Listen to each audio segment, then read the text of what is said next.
You are watching Grace Television.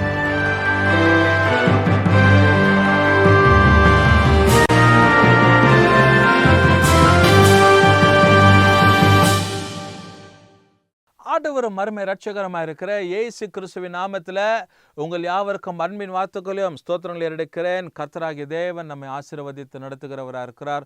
ஒவ்வொரு நாளும் கர்த்தர் தம்முடைய பிள்ளைகளை பராமரிக்கிறது, பாதுகாக்கிறது தான் அவருடைய வேலையாக இருக்கிறது. அதுதான் கர்த்தர் நம்ம மேலே வச்சிருக்கிறதான ஒரு மிகப்பெரிய ஒரு ஃபெய்த்ஃபுல்லான ஒரு காரியம், விசுவாசமுள்ள ஒரு காரியம். தேவன் தம்முடைய பிள்ளைகள் மேலே எப்போதும் கரிசனை உள்ளவராக, கவனம் நிறைந்தவராக இருக்கிறார். அருமையான தேவ சொன்னமே, இந்த நல்ல நாளுக்காக நன்றி. இந்த காலை நேரத்தில் இன்னொரு எபிசோடில் உங்களை சந்திக்கிறதுல நான் மிகுந்த மகிழ்ச்சியாக இருக்கிறேன். தேவனாகிய கர்த்தர் நம்மை ஆசீர்வதித்து உயர்த்தி நடத்துகிற தேவனாக இருக்கிறார். பாருங்க, 122 சங்கீதம் 7வது வசனத்தில் ஒரு குறிப்பிட்ட காரியத்தை சொல்கிறார். என்ன அப்படின்னா, ஆண்டுடைய வாசனம் சொல்லப்படுகிறது 122 சங்கீதம் 7வது வசனம், உன் அலங்கத்துக்குள்ள சமாதானமும் உன் அரண்மனைக்குள்ள சுகமும் இருப்பதாகன்னு சொல்லி. உன் அலங்கத்திற்குள்ளாக சமாதானம். நம்முடைய வீடுகளில் என்ன இருக்கணும்? சமாதானம் இருக்கணும். சமாதானம் இல்லாத கெட்டு போயிருக்கிற குடும்பம் இன்னைக்கு ஏராளம். பிரச்சனை நிமித்தமாக, வியாதி நிமித்தமாக, கண்ணீர் கவலை நிமித்தமாக குடும்பத்தில் என்ன இல்லை? சமாதானம் இல்லை. பணத்தை எழுந்திருக்கிறது, சூதாடுறது, குடிப்பழக்கம், இதெல்லாம் குடும்பத்திற்கு சமாதானத்தை கொண்டு, ஆரோக்கியத்தை கொண்டு வராது. குடும்பம் ஆரோக்கியமாக இருந்தால் தான் குடும்பத்தில் சமாதானம் இருக்கும். குடும்பத்தில் சமாதானத்தை தான் குடும்பம் முழுதுமாக ஆரோக்கியமாக இருக்க முடியும். ஆரோக்கியம்னா நான் சொல்கிறத ஹெல்த்தி கிடையாது, நல்லா சாப்பிட்டு கொழுன்னு ஆரோக்கியமாக இருக்கிறது, அந்த ஆரோக்கியம் இல்லை. நீ நல்லா இருக்கிறது, மைண்டு டிஸ்டர்ப் இல்லாத இருக்கிறது, இந்த ஆரோக்கியத்தை குறித்து நான் சொல்லுகிறேன். ஆகினால நான் ஹெல்த்தியாக இருக்கிறேனே, எனக்கு ஒன்றும் கவலை இல்லை, நான் பிரச்சனை இல்லை, நல்ல வேலை இருக்குது, சம்பாத்தியம் இருக்குது, நல்ல குடிவெறி இருக்குது, எல்லாம் வாகனம் இருக்குதுன்னு சொல்லி அப்படி ஆரோக்கியமாக சுக பத்திரத்தோடு இருக்கிறத குறித்து இல்லை. எல்லாம் இருந்தோம் ஒன்றும் இல்லாத போல் இருக்குது பார். எல்லாம் இருந்தோம் சமாதானம் இல்லாத இருக்குது பாருங்க. இதை குறித்து சொல்கிறேன், இந்த ஆரோக்கியத்தை குறித்து. அப்போது குடும்பத்தில் ஆரோக்கியம் என்பது முக்கியம். நீ குடும்பம் ஆரோக்கியமாக இருந்தால், குடும்பம் நல்லா இருந்தால் அவங்க குடும்பத்தில் சமாதானம் நிலைத்திருக்கும். சில குடும்பங்களில் பார்த்தீங்களன்னா எல்லாம் நல்லா இருக்கும், எல்லாம் சாப்பிட்டு சந்தோஷமாக இருப்பாங்க, பிள்ளைங்க வேலைக்கு போயிட்டு வருவாங்க, கணவர் வேலைக்கு போயிட்டு வர்றாரு, எந்த பிரச்சனை இல்லாதப்பா. ஆனால் யாரோ ஒருத்தர் நிமித்தமாக ஏதாவது ஒரு சின்ன ஒரு நிறைவு வந்துடும், ஒரு சின்ன விரிசல் குடும்பத்தில் வந்துச்சுன்னா அந்த குடும்பத்தில் இருக்கும் பாருங்க பிரச்சனை, சமாதானம் கெட்டு இருக்கும், நிம்மதி இல்லாத ஒரு வாழ்க்கை. யாரோ ஒருத்தர் மூணாவது மனுஷர் பிசாசு உடைய திட்டத்தை கொண்டு வந்துடுவாங்க. பிசாசை போல உள்ள புகுந்து சாத்தான் தந்திரமாக நெழிவான். ஏதேன் தோட்டத்தில் கூட அப்படி தான் அவன் நெழிஞ்சான். ஏதேன் தோட்டத்தில் சாத்தான் தந்திரமாக நெழிஞ்சு ஏவாளுக்கு முதலாவது அந்த கனியை கொடுத்து அதை புசிக்கும்படிக்கு, அதை புசிக்கிறது மாத்திரமில்லை, தன்னுடைய கணவனாக இருக்கிற ஆதாமுக்கும் கொடுத்து அவங்க 2 பேருடைய அந்த மனக்கண்கள் திறக்கப்பட்டு அவங்க நிர்வாணமாக இருக்கிறத உணர்ந்தது நிமித்தமாக அவங்களுடைய பெரிய ஒரு ஆசீர்வாதத்தை அவங்க எழுந்து அந்த ஏதேனிலிருந்து அவங்க புறக்கணிக்கப்பட்ட ஒரு சூழ்நிலை. ஒரு சின்ன விரிசல். பிசாசு தந்திரமாய் குடும்பங்களை செயல்படுவான்.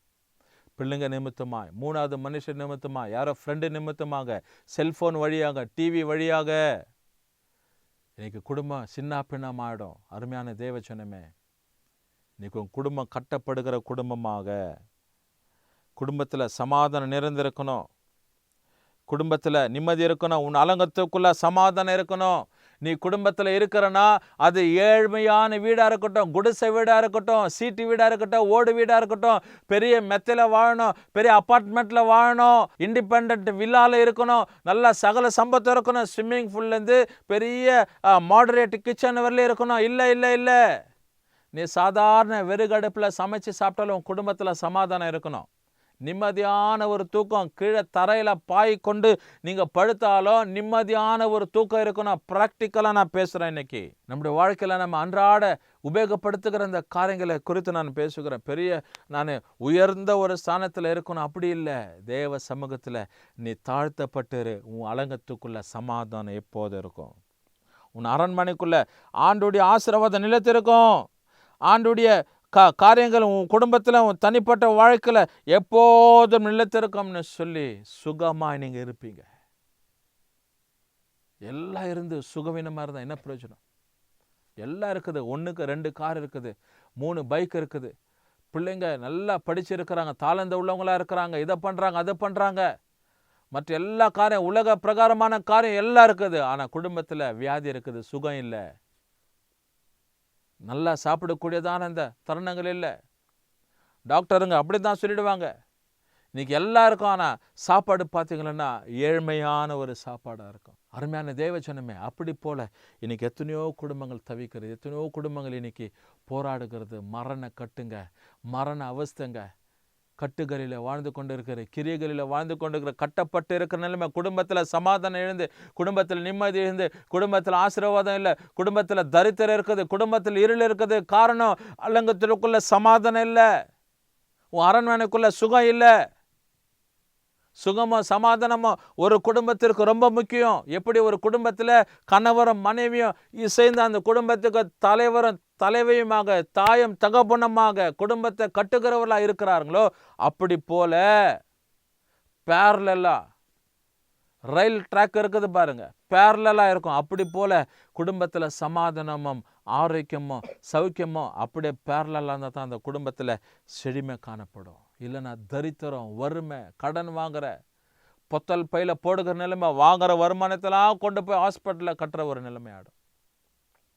மாதத்துக்கு ஒரு டாக்டர், மாதத்துக்கு ஒரு ஹாஸ்பிட்டல், இப்படி போல சூழ்நிலை இல்லை. இந்த கால நேரத்தில் ஆண்டவர்கிட்ட ஒப்பு கொடுத்து, ஆண்டவரே என் குடும்பம், ஆண்டவரே இப்போ சின்ன ஒரு குடும்பமாக இருந்தாலும் அது இனிமையான குடும்பமாக, ஸ்வீட் ஹோமாக இருக்கட்டும்ப்பா, இனிமையான ஒரு குடும்பமாக, கிறிஸ்து ஆண்டவரே எங்கள் குடும்பத்தின் தலைவராக இருக்கிற, இரட்சகராக இருக்கிற, சமாதானத்தின் தேவனாக இருக்கிற, சௌக்கியத்தை கொடுக்கிற தேவனாக இருக்கட்டும், என் குடும்பம் ஆசீர்வதிக்கப்படட்டும்ப்பா, உங்களுடைய கரத்தில் ஒப்பு கொடுக்குறேன்னு சொல்லி ஜெபம் பண்ணலாமா? நல்ல பிதாவே, இந்த கால நேரத்துக்கு நன்றி.